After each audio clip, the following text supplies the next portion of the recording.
Episode 767, How to Teach Writing Using Digital Media. Today's sponsor is Defined Learning, an excellent website full of project-based learning tools and resources to create awesome opportunities for your students. Stay tuned at the end of the show to get a free 60-day access to all of Defined Learning's PBL resources. Welcome to the 10-Minute Teacher Podcast, hosted by author, educator, speaker, and mom, the Cool Cat teacher, Vicki Davis. Today, we're talking with Dr. Sarah Levine. She's assistant professor in the Stanford Graduate School of Education. She has spent 10 years in secondary English, and now her research focuses on teaching and learning of literary interpretation and writing in under-resourced urban high schools. And so, Sarah, we are talking today about using digital media to teach writing. And isn't writing a challenge right now as we're going back to school in fall 2021? Yes, it's a challenge. I mean, it's always been a challenge. It's such a difficult thing to teach, in part, I think, because, as you know, any teacher who's in the classroom knows, half the time your kids are wondering why it is that they have to write, anything, especially if you just had a discussion about something and now you're supposed to write about that thing. And the kids are wondering why we just talked about it, or who's going to read this besides you, the teacher. And I think that's where things get really challenging. They can. And I always talk about, we don't want wastebasket work. We want to publish for an authentic audience when we can. Yeah, I completely agree. And it can be really hard to create those authentic audiences. It takes a lot of work sometimes. For example, let's say you want to have a trial, you want to put a character on trial, you want to bring somebody in who's going to act as a judge, somebody who isn't you. Or let's say you want to publish a review on Amazon, or let's say you want to have a poetry slam. All of those things take a lot of work and coordination. And one of the things I've been working on, both when I was an English teacher at the high school level and also here now at Stanford, is using audio. That is especially podcasting, but it's really even simpler than podcasting. It really is just recording on your phone, using audio as a way to create authentic writing with authentic audiences. And one of the interesting things that I've been kind of looking into lately is how for a lot of kids, you don't need a gigantic audience for something to be important. Sometimes just one person really is enough. For example, I've been working on these little things called audio gifts. So this is a memory that a kid might have about someone special in their lives, and they're going to tell the story of that memory and give that memory as a gift to whoever that person is in their life. And we have been finding in the research that we've been doing that kids care just as much about making that gift work for that one person, just as they do as if they were going to be published on public radio or, on a commercial radio station with a ton of people listening. What a fascinating idea. So as they're preparing their audio gift, are they, I assume, writing and preparing that script to prepare to read it? Is there a process involved? Yeah, there is a process. And so there's lots of ways you can go about kind of scaffolding up for this final product. One way to start is simply by having kids listen to a bunch, let's say 5 or 10 different audio stories, especially if they're done by kids. And I can give you a couple of links where you can listen to for free stories written by high school students. Mm-hmm. So the first thing you might want to do is have your students listen to a bunch of those stories and then compare them to one another. Ask the students to start building criteria. Which stories did they like the best? Which seemed most effective to them? Which moved them the most? And then how did those stories do that? And what students will come to when they've listened to, let's say, 5 different stories and said, ooh, I really like that third one because I could really see it. I could see what they were talking about. I could feel what they were feeling. What they'll get to is that the language that the students are using when they're producing these pieces is what makes those pieces effective. And when you think about writing for radio or writing for audio, you've got some really good built-in principles for good writing. Like, for example, when you're writing for radio, first of all, your story has to mean something. It can't be, like you say, just waste paper basket writing. It has to be a story that is specific. It needs concrete images and detailed examples because people won't have anything to look at. It's not a movie. You've got to make that movie with your words. It has to be a piece where you're not wasting words. It has to be a piece that has strong verbs. It has to be a piece without cliches. So these are all things we want students to be doing anyway. It's just that when you're writing for audio, every one of those rules becomes more important. So as your kids listen to these different pieces, they can begin with your help to kind of develop these criteria like, oh, they had really strong verbs, or I could really see what they were talking about when they used that image. And then you want to set up a couple of lessons where they're practicing, for example, using strong verbs, where they're practicing getting rid of, first figuring out what cliches are, and then trying to get rid of them. Like a lesson where you say, I had blank in my stomach, and everybody says butterflies. That's a cliche. So now we're not going to use that cliche anymore. We're going to try to come up with other ways to help express nervousness that don't have to do with butterflies in the stomach.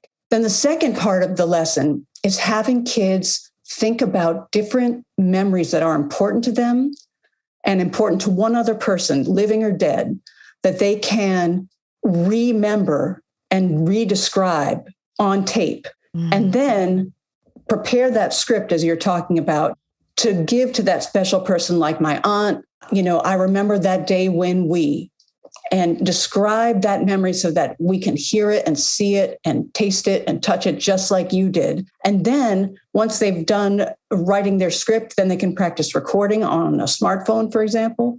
And then they're giving that little clip of sound to that one person. They're sharing it with that one person. And that's where the stakes are. That's what makes it authentic. I love it. In particular, it's an older book now. First book I co-authored with another person, Flattening Classrooms, Engaging Minds. We talked about connecting with many different audiences. And one thing that we said in the book is that connecting with multiple ages, the generation behind you, the generation in front of you, multiple ages actually adds more meaning and to everything, but it also adds meaning to your life as you make those connections with multiple ages. So I absolutely love that. Now, do you have any examples of projects that students have done and that really stick out in your mind? Yeah, I got a couple that really have stayed with me. One is a kid was remembering this time that she went to Chuck E. Cheese with her mom when she was little, and she remembered how they went in and she got a bunch of tokens and how she played these different games with her mom and the sounds of Chuck E. Cheese. And in fact, this kid went back to Chuck E. Cheese and recorded some of that sound and put it in the background of her piece, and how they ate pizza together. And what she wanted to share this memory with her mom, because now that she's a teenager, they've been fighting. They fight, a lot. And she wanted to just kind of share this memory with her mom to tell her, I'm still here. I'm still your kid. You haven't lost me, and I'll come back around. And then another great one was a kid who wrote about remembering how her aunt, who was living with her, was working so hard. And one night her aunt came home from work and she was just crying because she missed her kids who were at home in Mexico. And this student writer, wanted to let her aunt know how much she loved her, and that if she could do anything in the world for her aunt, she would bring her kids over on the airplane and she would set them up in first class, and she would bring them so that they, walked right into the Chicago airport and they could hug each other and see each other again. And just, these kind of little pieces of memories that allow someone that you care about to know that you love them and that you see them. Wow. And so I assume, you could even text these or email these after you create your product. And you hate to even call it a product because it truly is a gift, isn't it? Yeah, that's why I like this particular approach. And we often would do these around the holidays, but you really can do them anytime. But the idea is I'm creating this memory for you. So I really want it to be right.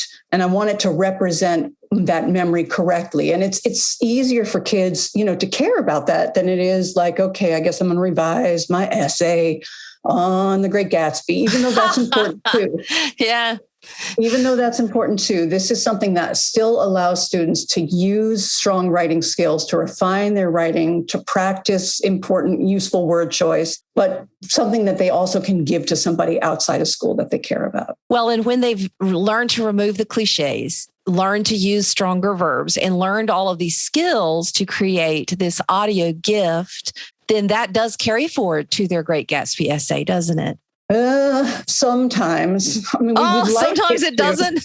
Well, I mean, there's a couple things. So one of them is obviously writing an essay about Great Gatsby is a different kind of writing. But I think what it does, if you're going to write another narrative like your college essay, for example, well, then all of those skills apply. Choosing a story that's meaningful, finding a particular moment to write about, using strong verbs, all of those things apply. And I think it also applies to reading, Beloved by Toni Morrison or The Great Gatsby by Fitzgerald and saying, oh, let's check out his verbs. Like he's clearly trying something here with those verbs. I'm just going to check them out and see what they do, what kind of work they do. Okay. So Sarah, you have teachers that are sold, they're ready to go. Where do they start? I would start by going to a website called prx.org. And I can give you a couple of links that will take you specifically to some of these audio gifts that I was just talking about, and have teachers listen to a couple of those just to get a feel for what they're like. Choose a couple that they might want their own students to listen to, and then begin developing probably a 3 to 4 week writing unit, depending on your time, that goes from listening to stories, to having kids build criteria for what makes a good story, to having kids decide for themselves what kind of moments, what kind of gifts do I think I might want to write about, to having kids kind of lay those out and pick the one they think might be the best, to having them outline the story, to having them work on the verbs, to having them cut it down, edit it, and then to begin recording. And practicing recording is also a whole thing because, you can sound really stilted and unnatural. So you got to learn to speak to the person you're talking to as if they are like a real live, honest to God person. Well, and I'm sitting here thinking I can use it to teach Adobe Audition, which is an editing software that I use for my own podcast. So I could even incorporate that with writing because all of our classes have to teach writing. Oh, yeah. And I mean, if you really want to dive in, get the kids working on something like audacity.com, which is free, or another editing software, and they can spend a week putting in music, putting in sound, editing. It's a whole other set of skills. Love this idea. So Dr. Sarah Levine from Stanford Graduate School of Education, thank you for this gift of audio gifts. This is fantastic. I've literally never heard of this idea, but it's just so transformational. And then having multiple literacies involved in multiple modes of communication does add meaning. And I love this. So thank you for this best practice. Oh, yeah, my pleasure. Thanks for talking with me. A big thanks to our sponsor, Defined Learning. Teachers, if you're looking for engaging project-based lessons for your students, I encourage you to take a look at the PBL tools and resources on Defined Learning. Defined Learning provides an online library of engaging hands-on projects, inspiring career-focused videos, research resources, and more to help you create deeper learning opportunities for your students. Listeners of the podcast can get a free 60-day access to all of Defined Learning's PBL resources by going to definedlearning.com/coolcat. That's Defined Learning, DEFINED learning.com/coolcat, and check out their project-based learning resources today. If you enjoyed today's 10-Minute Teacher podcast, why not subscribe on iTunes? You can also catch up with Vicki on Twitter at CoolCatTeacher or level up and learn with her blogs and free resources at coolcatteacher.com. Thanks for listening.